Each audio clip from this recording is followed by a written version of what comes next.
Bismillahirrahmanirrahim. Assalamualaikum warahmatullahi wabarakatuh.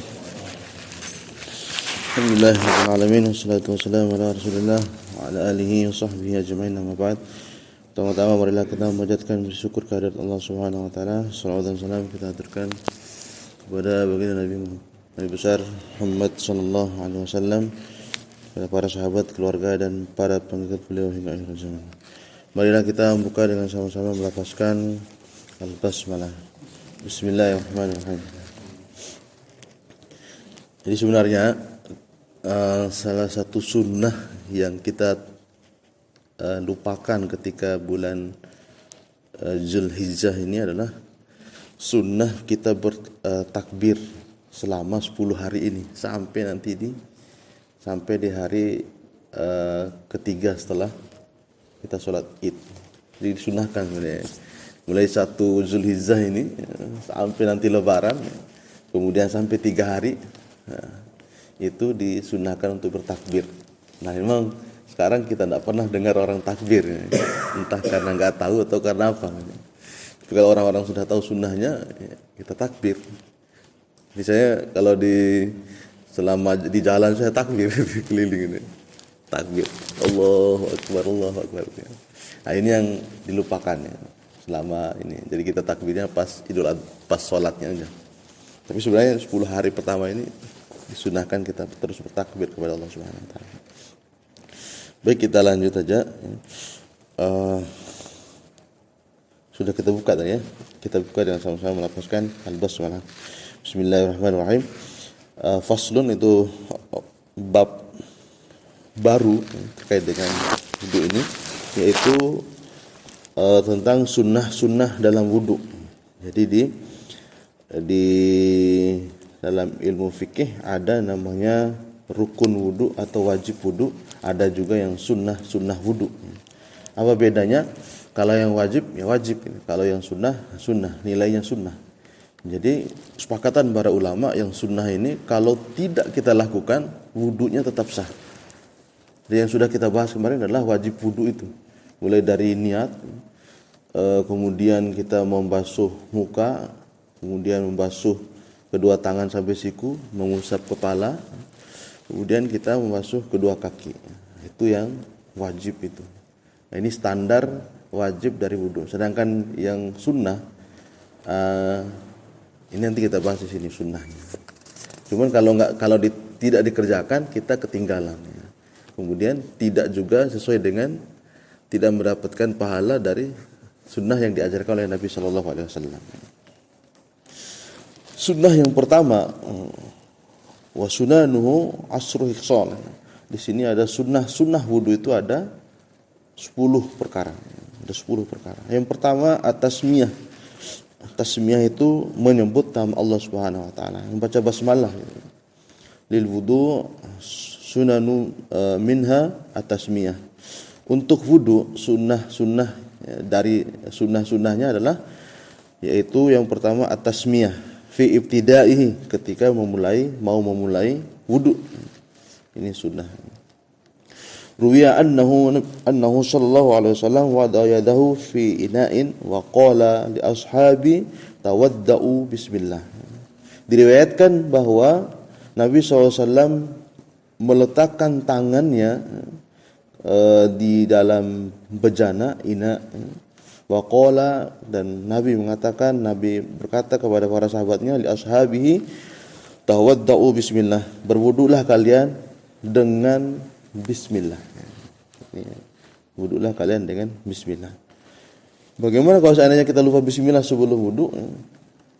Sah enggak wudunya? Sah wudunya. Karena ini sunnah. Kalaupun kita lupa enggak ada masalah sebenarnya. Tapi meninggalkan sunnahnya.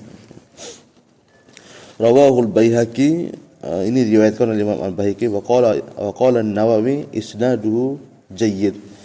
Berkata Imam Nawawi rahimallahu taala anhu, isnadnya, sanad dari hadis ini jayyid, itu baik. Jadi bisa dipakai. Fil hadis, dalam hadis yang lain, kullu amrin dhi balin la yubda'u fihi bi bismillah fahuwa azam. Ay aqta. setiap perkara, setiap hal yang penting, sesuatu yang hal yang kita lakukan, kemudian tidak dimulai dengan mengucapkan bismillah, dengan menyebut nama Allah, maka dia terputus. Terputus keberkahannya.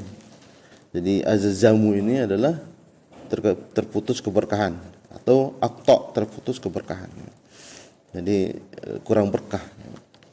Wahia sunnatu muakkadah, dan hukumnya itu adalah sunnah muakkad, sunnah yang diutamakan untuk membaca bismillah itu. Waqad qala al-Imam Ahmad biwujubiha, bahkan Imam Ahmad mengatakan membaca bismillah ini hukumnya wajib. Nah, ini perbedaan mazhab ini ya. Di mazhab Imam Ahmad bin Hanbal, membaca bismillah sebelum wudu itu hukumnya wajib. Berdasarkan penafsiran hadis tadi itu. Jadi Imam Ahmad menyimpulkan wajib. Kalau Imam Syafi'i, di mazhab Syafi'i menyimpulkannya itu sunnah. Falau nasiha fi ibtida'il wudu ata biha mata dzaqarha fil wudu kama fi tasmiyatit ta'am. Kalau seandainya kita lupa memulai wudu itu dengan bismillah, dengan bertasmiyah tadi, maka kita harus menyebutkannya kapan kita ingat. Mungkin kita ingatnya pas mau cuci kaki, baca bismillah, dapat kita pahala sunnahnya. Atau lagi ternyata kita baru ketika mencuci dua tangan, baru kita ingat baca bismillah di sana. Sama kasusnya kama fi tasmiyatit ta'am. Sama kasusnya kita lupa membaca bismillah ketika makan. Jadi disunahkan kalau kita lupa baca bismillah ketika di tengah-tengah kita makan atau mau akhir makan. Itu kalau seandainya kita tidak membaca bismillah, lupa ketika makan, maka kita disunahkan untuk membaca bismillah di tengah-tengah atau mau di akhir, lupa. Walau taraqaha amdan fahal yusra tudarikuha. Kalau seandainya kita meninggalkannya karena sengaja, apakah disyariatkan untuk membaca ulang? Fihi khilaf. Di sini ada khilaf ya. Wal rajih, yang paling rajih adalah na'am. Itu kita harus membaca ulang. Walaupun sengaja tidak bismillah. Ya. Apakah disyariatkan untuk mengulangnya, membacanya ulang? Boleh. Itu yang paling rajih, ya. Fi tahuran lil a'da'i wudu'ihi. Fil hadis, ya, salah saya baca. Fil hadis man tawadda'a wa dzakara ismallahi kana tahuran li jami'i badanihi.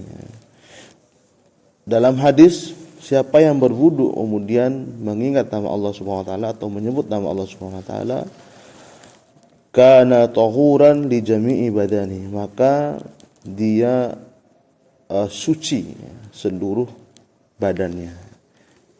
Tidak hanya anggota wudu aja yang suci. Kalau dia mulai dengan menyebut nama Allah, maka semua badan kita akan menjadi suci. Wa illam yadris mallahi ta'ala kana tahuran li a'da'i wudu'ihi. Kalau seandainya tidak menyebut nama Allah Subhanahu wa taala ketika berwudu, maka yang suci adalah mendapatkan pahala sucinya itu adalah yang anggota-anggota wudu saja. Jadi seperti itu ya. Jadi kalau seandainya kita baca bismillah, ya sudah, semua badan kita akan disucikan sama Allah Subhanahu wa taala. Kalau enggak, hanya suci bagian-bagian yang tempat wudu, anggota wudu saja. Tapi sah wudunya. Rawahu Darul-Qutni wal Baihaqi. Diriwayatkan oleh Imam Darul-Qutni dan Imam Al-Baihaqi. Wa da'afahu min jami' turuqihi. Tapi Imam Baihaqi mengatakan hadisnya ini dhaif ya, dari segala jalan. Qala, selanjutnya yaitu kita lanjut dikit terkait dengan sunnah yang kedua ya. wa ghuslul kaffaini qabla idkhalihimal ina. Sunnah yang kedua adalah membasuh atau mencuci kedua tangan kita. Nah ini kalau para ulama mengatakan kaffain itu tangan kita dari depan belakang ini. Itu sunahkan. Itu namanya kaffain ini. Itu disunnahkan untuk mencucinya qabla idkhalihimal ina, sebelum kita memasukkan kedua tangan kita ke dalam ina bejana. Tapi enak kalau kita sekarang pakai keran langsung aja gitu. Apa masalahnya kalau seandainya kita masukkan min sunanil wudu ghusl kaffaini qabla al-ghuslil wajhi, yaitu sunnah wudu yang selanjutnya adalah mencuci kedua tangan sebelum mencuci muka. Walihima akhwal, dan untuk keduanya ini ada beberapa perkara. Yang pertama ahaduha an yatayaqqan najasatahuma fahadha yakrah lahu ghamsa kaffaihi fil ina qabla ghuslihima salasan. Itu dimakruhkan kalau seandainya kita masukkan ke dalam bejana tangan kita sebelum kita mencucinya sebanyak 3 kali. Jadi itu cuci dulu. Itu dimakruhkan. Kemudian karahatit tahrim li'annahu yufsidul ma'. Itu hukumnya itu karahatit tahrim. Untuk makruh ini ada makruh yang tahrim, kemudian ada makruh tanzih, makruh tanzih. Kalau di mazhab Abu Hanifah, kalau disebut karahatit tahrim, itu sebenarnya hukumnya haram. Hukumnya haram, sampai tingkatan haram. Ada yang makruh tanzih, tidak sampai ke hukumnya haram, di tengah-tengah. Kenapa dikatakan seperti itu? Imam Taqiyuddin Al-Hisni mengatakan mengambil pendapat karahatit tahrim. Kalau di mazhab yang lain itu karahatit tahrim itu hukumnya sebenarnya haram. Li'annahu yufsidul ma', karena dia merusak air. Jadi bisa saja tangan kita ini ternyata punya najis, kemudian kita masukin ke dalam ina, maka dia jadi najis airnya. Tak bisa dipakai wudu nantinya. Karena itu merusak air katanya. Kayak hukumnya haram. Kemudian yang kedua, al-halatus tsaniyah, permasalahan yang kedua terkait dengan kedua tangan, cuci tangan ini, ayyasaqqa fi najasatihima kaman nama wala yudri aina batat yadahu. Permasalahan kedua adalah kalau kita ragu apakah tangan kita ini najis apa enggak. Najis apa enggak kan ketika bangun tidur ya. Ketika kita bangun tidur kita tidak tahu di mana tangan kita itu tidur, menginap ke sana. Jadi bisa saja kena najis, maka tapi kita ragu. Yang tadi itu kita yakin bahwa yang pertama itu yakin bahwa tangan kita itu najis. Maka dia dimakruhkan, bahkan makruh tahrim dia masukkan ina. Dan kedua ini ragu-ragu nih, suci apa enggak tangan kita. Fa hadza yakrahu lahu aidan, maka dia yakrahu juga, dimakruhkan juga kalau seandainya kita masukkan ke dalam bejana. Kemudian ghamsul kaffaihi fil ida qabla ghuslihima salasan. Dimakruhkan juga kalau seandainya kita mencelupkan kedua tangan kita ke dalam bejana sebelum mencucinya 3 kali. Liqaulihi sallallahu alaihi wasallam, dengan hadis Nabi sallallahu alaihi wasallam, idza qama ahadukum min naumihi falyaghsil yadayhi qabla an yudkhilahuma fil ina'i salasan fa innahu la yadri aina batat yadahu. Kalau seandainya kalian bangun dari tidur, salah satu dari kalian bangun dari tidur, kemudian maka cucilah kedua tangannya sebelum memasukkan kedua tangan tersebut di dalam bejana sebanyak 3 kali. Fa innahu la yadri, karena kita tidak tahu di mana tangan kita itu menginap. Tadi malam itu nginap di mana? Sana kemari ya, tangan kita. Wa fi riwayah, dalam riwayat yang lain, fala yaghmis yadayhi fil ina'i qabla an yaghsilahuma salasan. Dalam riwayat lain dikatakan jangan mencelupkan kedua tangan itu dalam dalam bejana sebelum dicuci keduanya sebanyak 3 kali. Jadi itu sunnahnya. Wa hadha madhhabu Syafi'i wa Malik ini adalah mazhab dari Imam Syafi'i dan Imam Malik. Wa dhahaba ba'd al-ulama'i ila wujubi ghuslihima qabla idkhaluhuma fil ina'i 'inda istayqaza minan naum. Dan di sebagian para ulama mengatakan wajibnya mencuci kedua tangan ini. Tapi kalau di mazhab Syafi'i sama mazhab Maliki itu hukumnya sunnah. Kemudian li zahirin nahi wa lam yufarriq baina naumil laili wan nahar. Ini tidak ada perbedaan antara kita tidur siang atau tidur malam. Wa dhahaba al-Imam Ahmad ila wujubi dzalika min naumil lail duna naumin nahar. Tapi Imam Ahmad mengatakan bahwa itu hanya pada tidur malam saja kita wajibnya mencuci tangan itu sebelum masukkan ke dalam ina, bukan pada tidur siang, karena liqauli sallallahu alaihi wasallam aina batat yaduhu, dia mana dia tidur semalam, menginap. Al-mabit itu batat di sini dari kata mabit itu yakunu billail dunan nahar. Itu yang namanya mabit itu pasti tidur malam gitu maksudnya Imam Ahmad ini. Maka di sini bukan tidur siang. Wa Syafi'i rahimahullah taala hamalan nahi ala ghairi wujubi li qarinah. Jadi Imam Syafi'i menyatakan bahwa larangan-larangan ini tidak wajibnya kita untuk mencucinya. Kalau Imam Ahmad menyatakan wajib. Yang ketiga, yang terakhir, al-halatus salisah, itu permasalahan ketiga terkait dengan ay yatayaqqana taharatuhuma fa hadha la yakrahu lahu gums kaffaihi fil ina'i qabla al-ghuslihima. Yang sekarang kita yakin tangan kita ini suci, tangan kita suci, yakin. Maka dia tidak makruh langsung mencelupkan tangannya ke dalam bejana sebelum mencucinya. Jadi tidak makruh langsung aja. Walakin yustahabbu, tapi dianjurkan sebenarnya. Walaupun kita yakin suci, tapi tetap dianjurkan untuk mencucinya. Kemudian wattafatat al-karahah li faqdil illah al-waridah fil khabar.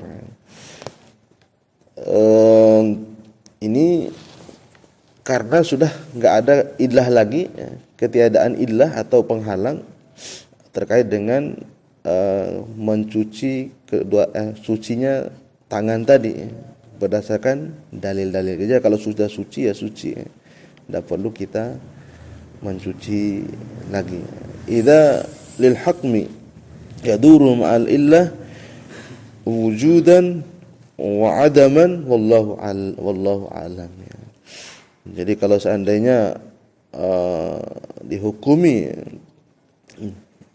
adanya illah, ada dan tidak adanya itu, ya pada ini di sini bahwa ada atau tidak adanya illah itu, ya silakan saja kita mencuci tangan apa enggak. Wallahu a'lam bishawab. Itu yang bisa disampaikan pada kesempatan ini. Ada 2 sunnah yang sudah dibahas, yaitu tasmiyah, mengucapkan basmalah sebelum wudu, kemudian mencuci kedua tangan. Insyaallah kita lanjut lagi hari Sabtu. Kita tutup dengan sama-sama melafazkan subhanakallahumma wa bihamdika asyhadu an la ilaha illa anta astaghfiruka wa atubu ilaik.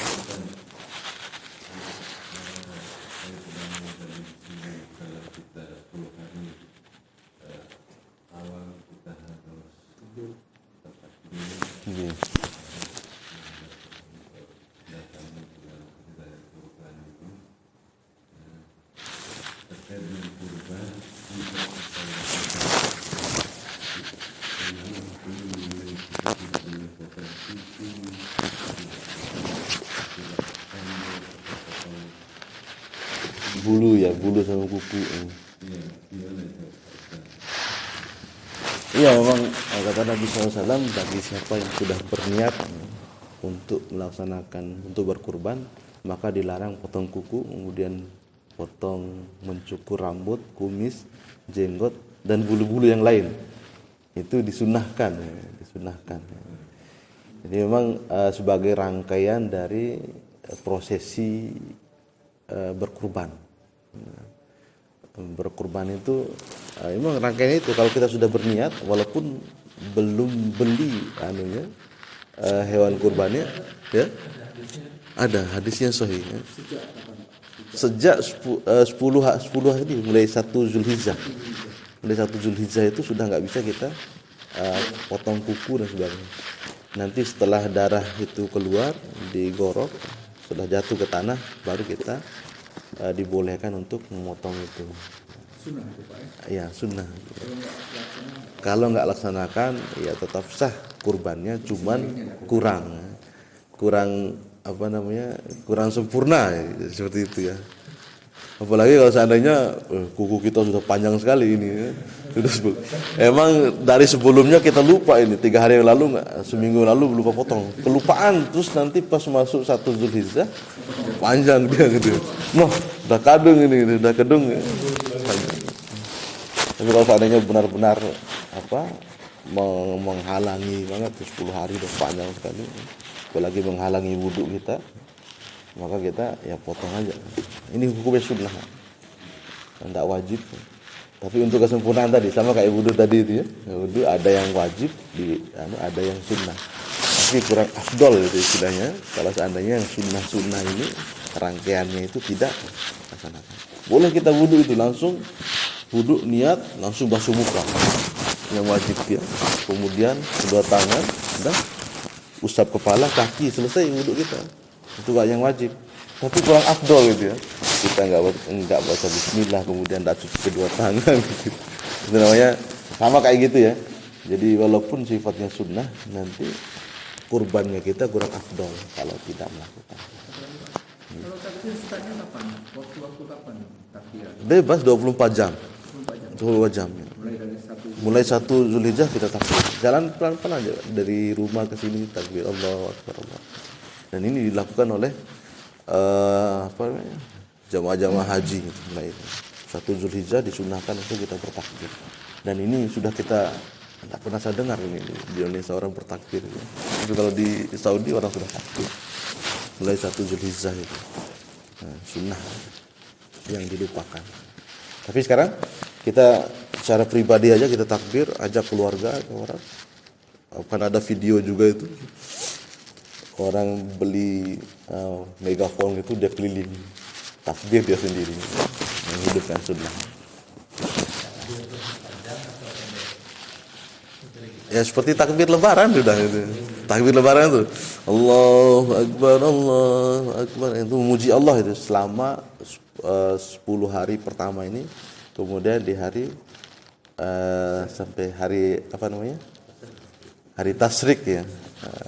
11, 12, 13 Hijri Zulhijjah itu disunahkan untuk bertakbir 3 hari itu. Wallahu a'lam bishawab. Kita laksanakan aja secara pribadi dulu. Kalau seandainya pada tahu imamnya mimpin takbir habis sholat lebih bagus ya. Di masjid-masjid harusnya kita selama 10 hari ini takbir, bukan pada saat lebaran aja. Bisa diterapkan juga Pak? Iya, bisa. Bisa diterapkan selesai sholat. Habis sholat kita takbir bersama, takbir. Atau di masjid takbir. Bukan hanya pada saat malam takbir. Itu bedanya dengan Idul Fitri. Idul Fitri itu baru boleh bertakbir ketika sudah masuk 1 Syawal. Jadi kalau maghrib hari terakhir puasa itu baru kita bertakbir. Dan itu cuma sehari doang. Kalau di Idul Fitri habis sholat Id ya sudah selesai dia takbirnya. Di hari itu saja. Tapi kalau Idul Adha ini menyambutnya dari 1 Zulhijjah sampai hari terakhir Tasyrik itu disunahkan untuk bertakbir. Jadi kita bisa nanti kita hidupkanlah sunnah-sunnah seperti ini untuk memuji Allah Subhanahu wa taala. Bisa saja.